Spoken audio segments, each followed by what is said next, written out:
Dios caritas est. God is love. Ang Dios gugma. Mga igsuon, maayong adlaw kaninyong tanan. Ato karong tun-an ang mahitungod sa Theology of the Cross. Tinuod ba nga ang pagpanguros pagtulunan nga iya sa yawa? Daghan sa mga Katoliko niining panahona. Karon misaliring ang ilang mga pagtuo. O gani namiya sila sa simbahang Katoliko. Tungod lamang sa doktrina sa pagpanguros nga wala nila masabti. Ug nasayod kita nga adunay kaaway ang atong simbahan nga Katoliko nga nagtudlo hangtod karon nga ang pagpanguros nga iya kini sa yawa. Busa mga Katoliko nga mga walay hinanawan o kahibalo, mo sarasay gayud ang ilang pagtuo kay gamitan man sila og mga teksto diha usab sa Biblia. Og mga igsuon, mao kini ang hinungdan nga si San Pablo nagpahinumdom kanato mahitungod sa klase niining mga tawhana nga ato gayud silang likayan kay kini sila makahimo sa pagkabahin-bahin ug daghan gayud ang ilang nailad ug nabiktima nga mga Katoliko. Og pagkaluoy sa atong mga igsuon tungod sa kawalay kahibalo sa mga pagtulunan sa atong simbahan sila napukan. Busa ato kining mabasa sa sulat ni San Pablo ngadto sa taga Roma, kapitulo 16, bersikulo 17 paingon sa 18. Hangyoon ko kamo mga igsuon nga magbantay og maglikay kamo ni adtong mga tawo nga magbahin-bahin kaninyo ug mosamok sa inyong pagtuo ug mosupak sa pagtulunan nga dadawat ninyo. Kay ang nagbuhat niining mga butanga wala magaalagad kang Kristo nga atong Ginoo. Kun dili sa ila lamang kaugalingong kailibgon, gilimbungan nila ang mga inosente, pinaagi sa ilang matahom ug malamaton nga mga pulong. Busa mao kini ang hinungdan nganong ang tagasulat nagahimo niini nga mga libro o basahon aron kini makatabang sa atong mga kaigsuunang Katoliko nga kanunay intawon mabiktima sa mga bakak nga pagtulunan nga giwali o gisangyaw sa laing tinuuhan, pondok o relihiyon. Busa si San Pablo nagapahinumdom kanato sumala sa Biblia. Galacia, kapitulo 1, bersikulo 6, paingon sa 9. Nga bisan kami o anghel nga gikan sa langit nga magwali og lahi nga ebanghelyo, ipatunglo siya. Matud pa nila sa atong mga pinalanggang mga igsuon nga anaa sa pikas pundok o sekta diha sa ilang pag-atake kanatong mga Katoliko. Ngano daw nga kitang mga Katoliko manguros man nga ang cross mauman kana ang patik sa mapintas nga mananap nga nagdala sa numero 666. Sumala pa sa balaang kasulatan ang Biblia pinadayag kapitulo 13 bersikulo 16 paingon sa 18. Kay matud pa sa atong mga kaigsuunan nga naa sa laing sekta o relihiyon nga diha daw sa atong pagpanguros may tinibuok og sininsilyo. Ang ilang buot ipasabot niini mga igsuon mao ang dinagko og ginagmay. Ang unang tubag mga igsuon, ang teksto nga ilang gigamit dili kini ikadapat sa cross. Kay dili mao ang gipasabot diha sa Biblia. Tungod kay kini wala man maghisgot bahin sa cross. Wala kita'y mabasa nga teksto sa Biblia nga nagtudlo nga kining pagpanguros iya kini sa yawa. Wala kita'y mabasa nga teksto sa Biblia nga kining pagpanguros pagtulunan sa yawa. Diya sa atong pagpanguros wala kita mo gamit sa mga pulong sa ngalan sa mapintas nga mananap nga nagdala sa numero 666. Busa mga igsuon ang tanan nilang mga pagpangataki. Wala kini kamaturan ug labaw sa tanan pulos kini mga bakak. Tungod kay walay mabasa nato nga ebidensya nga ang cross iya sa demonyo. Ikaduhang tubag mga igsuon. Matud pa sa usa ka pari nga si Reverend Father Beltran Conway. The cross is a symbol of our redemption and the symbol of our Christian faith. So ang cross mga igsuon, simbolo sa kaluwasan o kiniusab nagsimbolo sa atong Kristohanong pagtuo. Mabasa ba kini diha sa Biblia? Ang tubag mga igsuon atong mabasa diha sa Ebanghelyo ni San Juan. Kapitulo 3, versikulo 14 paingon sa 15. Sama nga giisa ni Moises didto sa kamingawan ang bitin nga tumbaga nga gibutang sa tukon. Ang anak sa tao kinahanglan iisa usab. Aron ang tanan nga mutuo kaniya makabaton sa kinabuhing walay katapusan. San Juan 12:32.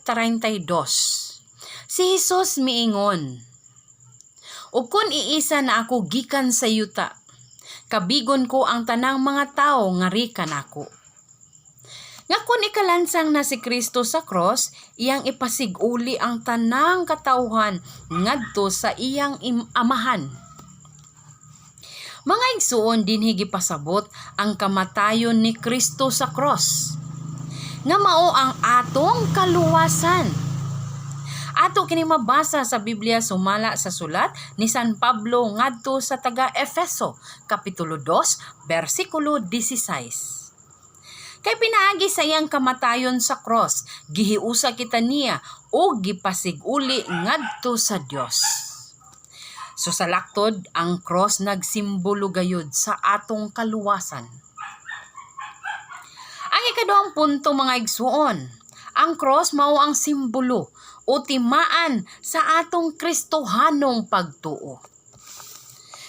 Busa ato kining ikatandi sa usa ka bandera. Isaias kapitulo 11 versikulo 12. Timaan o simbolo sa kahiusahan sa katawhan. Sama sa atong nasod nga Pilipinhon, nga ang bandera mao ang timaan o simbolo sa atong nasod. Sa panahon nga kini iisa og ipakayab, ang mga tawo magpakita sa ilang pagtahod, timaan sa paghigugma sa nasod. Busa kun ikaw usa ka sundalo, ang imong tuong kamot ibutang sa imong agtang aron sa pagsaludo kay kini simbolo o timaan sa imong pagpakita sa pagtahod o paghigugma sa nasod. O kung ikaw usa ka sibilyan, ang imong tuong kamot imong ibutang sa dughan, timaan sa imong paghigugma o pagmahal sa imong yutang na tawhan ang imong nasod. So ingon ana usab kitang mga Katoliko Kristiyano. Kay kun ikaw usa ka Kristiyanos, kinahanglan ka manguros. Kay kini mauman ang simbolo o timaan sa atong Kristohanong pagtuo. Ang pangutana, unsa man ang timaan nga ikapakita? Ang tubag mga igsoon, mao gayud ang timaan sa cross nga maoy patik sa atong lawas. Kay si San Pablo mismo ang nagtudlo kanato niini. Galacia Kapitulo 6 versikulo 14. Apan alang kanako, magpasigarbo lamang ako sa cross sa atong Ginoong Hesukristo. Kay pinaagi sa iyang cross, patay na ang kalibutan alang kanako. Ug ako patay na alang sa kalibutan. So dinhi atong masabtan sa tataw og klaro kaayo nga si San Pablo nagpasigarbo sa cross ni Kristo nga mao ang timaan o marka sa iyang lawas. Galacia Kapitulo 6 versikulo 17. Busa sa katapusan, manghinaot ako nga wala na untay magsamok kanako kay ang mga ulat o marka nga ania sa akong lawas nagpamatuod nga ulipon ako ni Jesus. So sa laktod mga igsuon, ang patik o timaan sa lawas, si San Pablo mao ang cross ni Kristo. Ni San Pablo. Busa mga igsuon, atong nasayran, nga bisan sa karaang panahon, sa wala pa si Kristo mataw. Ang cross sa panahon sa mga Israelita, kini gigamit na nga timaan sa kaluwasan. Ato kining mabasa sa Biblia sa daang kasabutan sa basahon sa Exodo, Kapitulo 12, versikulo 21, paingon sa 28. Pagkuhag sa nga sa isopo, og ituslob kini sa dugo nga anaa sa planggana, og hidhiri ang duha ka marko sa pultahan, og ang balabag ibabaw sa pultahan. Ayaw ka mo pagawa sa inyong balay hangtod sa buntag, kay musuroy ang Ginoo aron sa pagpatay sa mga Ehiptohanon. Og inigkakita niya sa dugo diha sa balabag, og sa mga marko sa portahan, mosaylo lamang siya, og dili niya pasudlon ang tiglaglag nga anghel. So sa laktod mga igsuon, kining gihisgutan sa Biblia nga balabag, kun ato kining sabton pag-ayo, kini naghulagway gayud sa cross. O kini mao'y gipatik o gitimaan nila aron sila maluwas sa kamatayon.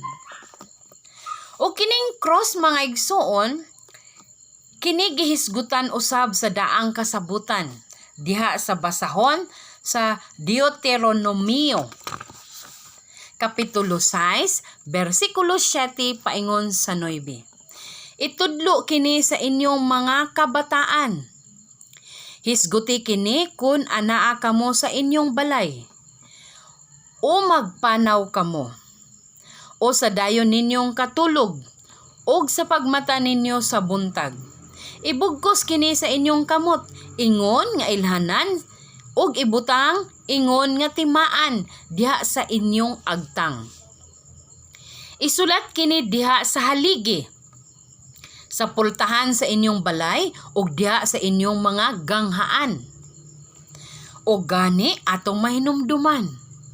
Ang nahitabo ni Cain nga sa dihang siya gipalayas tungod kay iya man nga gipatay ang iyang igsuon nga si Abel. Og nangayo siya og proteksyon sa Ginoo, aron dili siya hilabtan sa mga tao nga iyang ikahibalag. Ang pangutana, unsa nga timaan ang gihatag sa Ginoo ngadto kang Cain? Ang tubag mga igsuon, usa ka timaan o patik sa Dios. Ato kining mabasa sa Biblia diha sa daang kasabutan sa basahon sa Genesis Kapitulo 4 versikulo 15. Apan ang Ginoo mitubag kaniya, dili kini mahitabo ang mupatay kanimo panimaslan og silutan ko og 7 ka pilo. Busa gibutangan sa Ginoo og patik si Cain, aron dili siya patyon sa makakita kaniya. So atong masabtan, mga igsuon kun diha ni Kristo, nga kini nga patik mao gayud ang timaan sa cross. Og sigurado ako mga igsuon nga dili kini patik nga iya sa yawa. Ato kini mabasa sumala sa Biblia sa basahon ni Propeta Ezekiel, Kapitulo 9, versikulo 4, paingon sa 9. Christian Community Bible. Og butangig patik sa cross, ang agtang sa tanan nga nanghupaw, og nag-agulo tungod sa mga ngilngig nga buhat nga gihimo sa mulupyo. Ang tigulang, ang mga batanong ulay, ug mga gagmayng bata, ug ang mga babae. Pamatya sila ninyo hangtod nga mawagtang sila. Apan ayaw ninyo patya, kadtong may mga patik sa cross. So sa laktod mga igsuon, klaro kayo nga kining patik nga gihisgutan sa Biblia, mao kini ang timaan sa cross nga naghatag kanila sa kaluwasan. Ato usab kini mabasa sumala sa Biblia sa basahon sa Ang Gipadayag, Kapitulo 14, versikulo 1. Unya nakita ko ang nating karnero si Kristo, nga nagtindog sa bukid sa Sion, uban ang 144,000 katao. Kansang mga agtang gisulatan sa iyang ngalan ug ngalan sa iyang amahan. So mga igsuon, tataw klaro kaayo nga kini nga patik mao ang cross nga mao ang gahom sa Dios. Ato kini mabasa sa Biblia sa sulat ni San Pablo ngadto sa taga-unang Korinto, Kapitulo 1, versikulo 17, paingon sa 18. Kay ang minsay sa cross alang sa mga wala maluwas kini binuang. Apan alang kanato nga naluwas kini mao ang gahom sa Dios. Sa laktod mga igsuon kining cross mao man di ay kini ang simbolo sa kaluwasan ug mausab ang gahom sa Dios. Kinsa man ang kaaway sa gahom sa Dios? Ang gahom ni Satanas o ang yawa. Kay aduna may patik ang yawa. Ug mao kini ang patik sa yawa sa ngalan sa mapintas nga mananap nga nagdala sa numero nga 666. Ato kining mabasa diha sa Biblia. Pinadayag Kapitulo 13, versikulo 16 paingon sa 18. Gipugo sa mananap nga mapatikan ang tanang mga tao, inila og dili inila, dato og kabus, ulipon og dili ulipon, diha sa tuon nilang kamot og agtang. So mga igsuon, adunay pagpamatik usab ang yawa. Busa atong ilhon ang patik nga iya sa yawa ug ang iya sa Dios. Busa mga igsoon, masiguro nato nga kining atong pagpanguros mao gayud ang matuod nga patik sa Dios. Tungod kay diha sa atong pagpanguros, gigamit nato ang ngalan sa Amahan, ang sa Anak, ug ang sa Espiritu Santo, ang Santissima Trinidad, nga mao ang atong Dios ug dili kini sila mga mananap. Ato kini mabasa sa Ebanghelyo sumala ni San Mateo, Kapitulo 28, versikulo 19. Busa, panglakaw kamo ngadto sa tanang katawhan sa tibuok kalibutan, ug himua sila nga akong mga tinun-an, ug bunyagi sila sa ngalan sa Amahan, ug sa Anak, ug sa Espiritu Santo. Amen. Busa mga igsuon, klaro gayud kayo nga ang pagpanguros mao ang patik o timaan nga iya gayud sa Dios, ug dili gayud sa yawa. Apan hinumduman nato nga adunay kaaway ang cross sa atong Ginoong Hesukristo. Mga igsoon, magbantay kita kay klaro gayud kaayo nga adunay kaaway ang cross ni Kristo. Ato kining mabasa diha sa sulat ni San Pablo ngadto sa taga Filipos, Kapitulo 3, versikulo 18, paingon sa 19. Kankansang katapusan mao ang pagkawala. Kangkansang Dios mao ang ilang tiyan. Kangkansang himaya mao ang ilang kaulawan. Kini sila mao ang mga kaaway sa cross ni Kristo. Kinsa man tong mga kaaway sa cross ni Kristo? Kadtong namahawa sa atong pundok o simbahan. Sumala sa Biblia, sa sulat ni San Juan. Unang Juan, Kapitulo 2, versikulo 18, paingon sa 19. Mga anak, duol na ang katapusan sa kalibutan. Gisuginlan na kamo, nga muari ang kaaway ni Kristo. Ug ania na karon ang daghang mga kaaway ni Kristo. Kining mga tawhana dili tinuod nga sakop sa atong pundok. Busa, namulag sila kanato. Kung tinuod pang ato silang mga kauban, magpabilin unta sila kanato. Apan namiya sila, aron mailagayod nga sila dili kauban nato. Busa klaro kaayo. Kadtong mga namahawa nga gikan sa atong pundok siguradong mao kadto mga kaaway sa cross ni Kristo. Ang cross mga igsuon nagpasabot usab sa doktrina kun pagtulunan ni Kristo. Unang Korinto Kapitulo 1 versikulo 18. For the doctrine of the cross is foolishness to those who perish.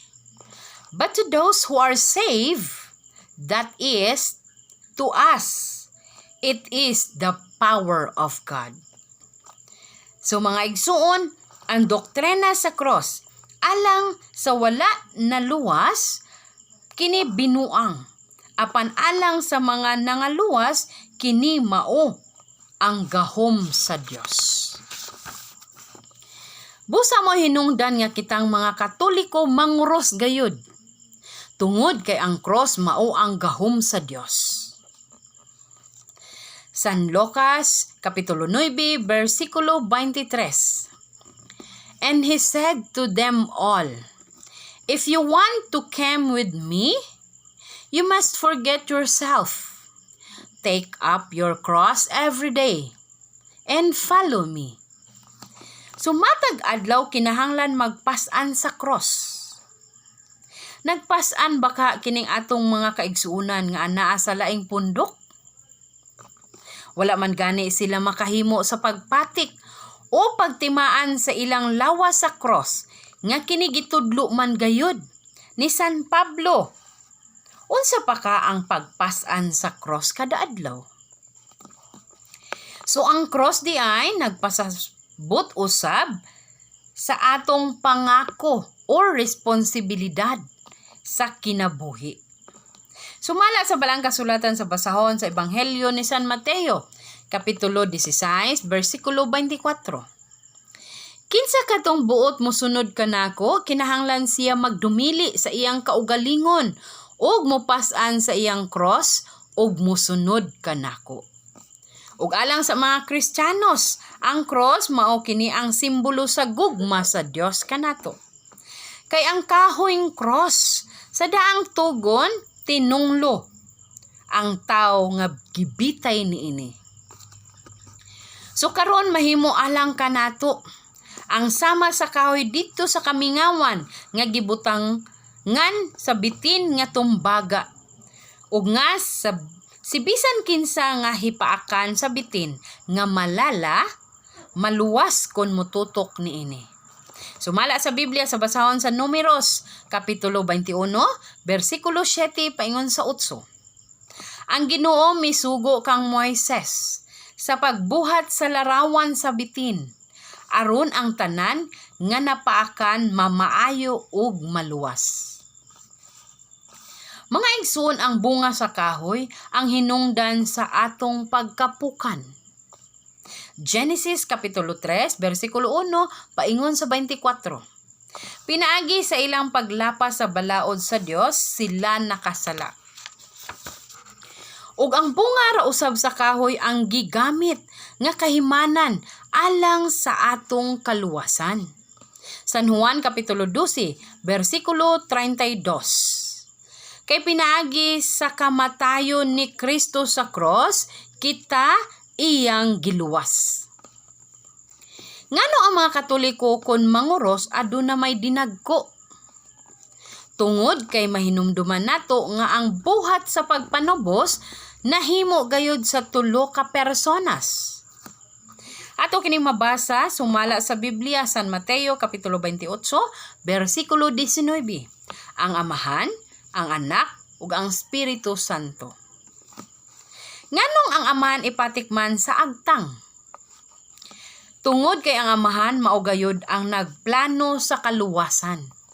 Pinadayag Kapitulo 14, versikulo 1. Nganong ang Anak ipatikman sa atong tiyan? Tungod kay ang Anak, si Kristo ang ikaduhang persona sa Dios, didto man sa tiyan ni Santa Maria sulod sa siyam ka bulan. San Lucas, Kapitulo 1, versikulo 26, paingon sa 43. Busa gipadala sa Dios ang iyang bugtong anak. San Juan 3:14-16, kay gigugma sa Dios ang kalibutan, busa gipadala ang anak. Galacia Kapitulo 4, versikulo 4, paingon sa 5. Busa si Kristo na tao sa tawhanong inahan. Nganong ang Espiritu Santo ipatik sa atong abaga? Tungod kay ang Espiritu Santo mao ang gahom sa Dios ug ang gahom sa simbahan. Atong mabasa sa sulat ni San Pablo ngadto sa taga-Efeso, Kapitulo 1, versikulo 13. Busa gipatikan kamo sa Dios, pinaagi sa paghatag kaninyo sa Espiritu Santo. Nganong kamong mga Katoliko adunay ginagmay nga pagpatik sa cross ug ilabi na diha sa inyong pagbasa sa Ebanghelyo nga adunay pagpatik sa agtang, sa baba ug sa dughan. Ang tubag mga igsuon mao kini nga ang buti pasabot diha sa pagpatik sa cross sa agtang, kay ang agtang mao ang sentro sa hunahuna sa tao. Busa kini pagakrusan, kay aron dili kini maghunahuna og dautan. Kay ang cross mao man lagi ang gahom sa Dios. Ug mausab ang baba, kini pagapatikan sa cross, aron dili kini magsulti og dautan nga mga pulong ug hinuon magsangyaw ug magmantala. Ingon usab niini ang dughan. Kini pagapatikan sa cross aron kini dili mo bati og dautan nga mga pagbati, kay ang cross mao man ang gahom sa Dios. Unang Korinto, Kapitulo 1, versikulo 18. Kay ang cross mao ang gahom sa Dios. Mga igsuon mao kini ang hinungdan nganong adunay pagpatik sa cross, kay kini atong mabasa sa balaang kasulatan. Pinadayag Kapitulo 14, versikulo 1. Kansang mga agtang gipatikan sa ngalan sa Dios. Unsa nga patik nga anaa nahasulat sa ilang mga agtang? Mao gayud ang patik sa cross. Ezekiel Kapitulo 9, versikulo 4, paingon sa 6. Pinadayag Kapitulo 22, versikulo 4. Makakita sila sa naong ug ang iyang ngalan isulat diha sa ilang agtang. Busa mga igsuon ang kasaysayan nagpamatuod niini ug atong nasayran nga gikan pa sa unang mga Kristiyanos sa panahon sa mga apostoles nga kining pagtimaan o pagpatik sa cross gibansay gayud sa ilang mga panahon. Sumala pa sa usa ka libro, Other Practices of the Early Church, The Sign of the Cross and the Veneration of the Bodies of the Martyrs came from most ancient times. Sunday was kept holy from the times of the apostles. World History by O'Brien, page 146. Ang hubad niini, ang ubang pagbansay sa karaang iglesia, ang timaan sa cross o ang pagpasidungog sa mga lawas sa mga patay, tungod sa pagtuo nagagikan sa karaan kaayong panahon.